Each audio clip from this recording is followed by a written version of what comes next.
Imagine a person who doesn't use a smartphone. His email is known to only a handful of people. He makes films costing hundreds of millions of dollars, yet you won't find him on social media, at parties, or in the tabloids. He is a ghost. A ghost who controls the dreams of all humanity. His name is Christopher Nolan, and the story you know is only the first chapter, because everything he has done, every film, every obsession, has led to one goal.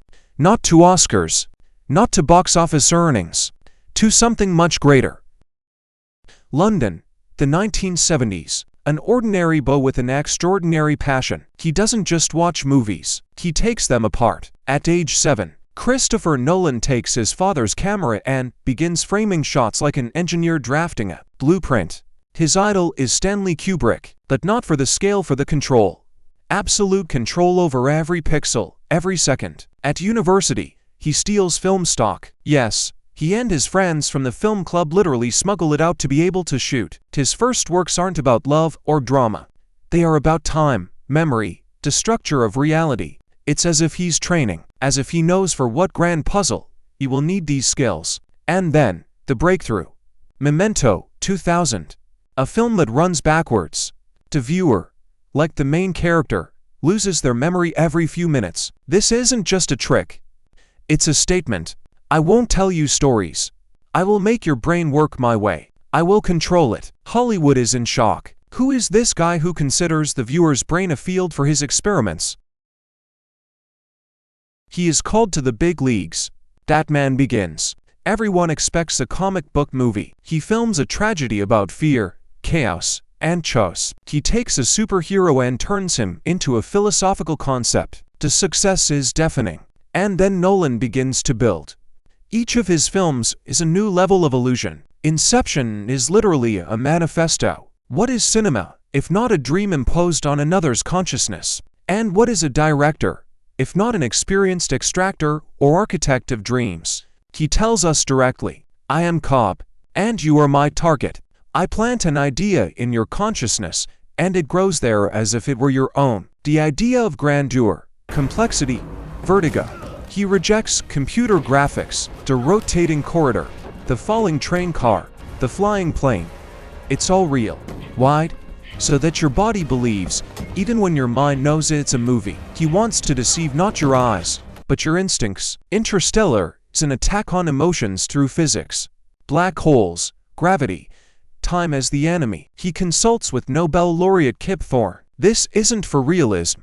It's so you can feel the theory of relativity in the separation of a father and daughter. He uses science as a tool to amplify drama. Tenet is the apotheosis of control. Time flows backward. Bullets are caught from walls. The world collapses and reassembles according to his rules. Viewers complain they didn't understand. Perhaps that was the point. A test of endurance. Are you ready to completely surrender to the mercy of the architect? But what has driven him all these years? The key lies in his obsession, an obsession with his father. Matthew McConaughey in Interstellar watches his daughter's clock across the years. Hugh Jackman in The Prestige performs the impossible to bring his wife back. Guy Pearce in Memento searches for his wife's killer. Leonardo DiCaprio in Inception wants to return to his children. In all these stories, there is the trauma of losing family. Now look at Nolan himself. His father, an advertising manager, was often away for months on business trips. And when Christopher was just 7 years old, his father vanished, moved to another country for good. For a boy who believed in order and control, this was the collapse of reality. His father became a ghost to him, a vanishing object. What if all his films are one giant attempt to regain control over time? To stop it, rewind it, freeze it in that perfect moment before the disappearance. This isn't just a style, it's an obsession. And here is the culmination. Oppenheimer. It seems to be a biography of a scientist. But look at it from a different angle. J. Robert Oppenheimer, a genius who assembled disparate theories into a new, terrifying reality. Upon becoming the father of the atomic bomb, he forever lost control over his creation and was tormented by its consequences. Do you see the parallel? Nolan is the Oppenheimer of cinema. For decades, he has been assembling his weapon.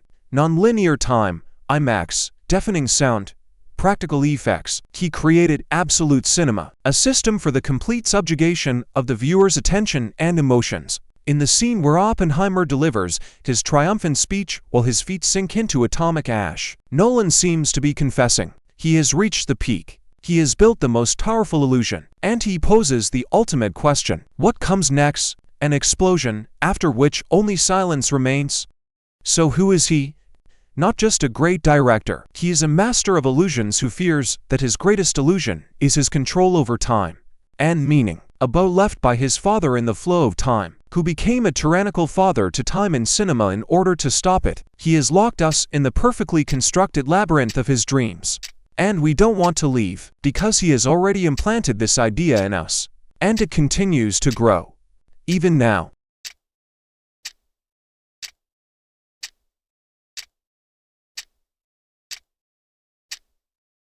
That's all for now. If you enjoyed the story of Christopher Nolan, like and subscribe to the channel. It helps us grow.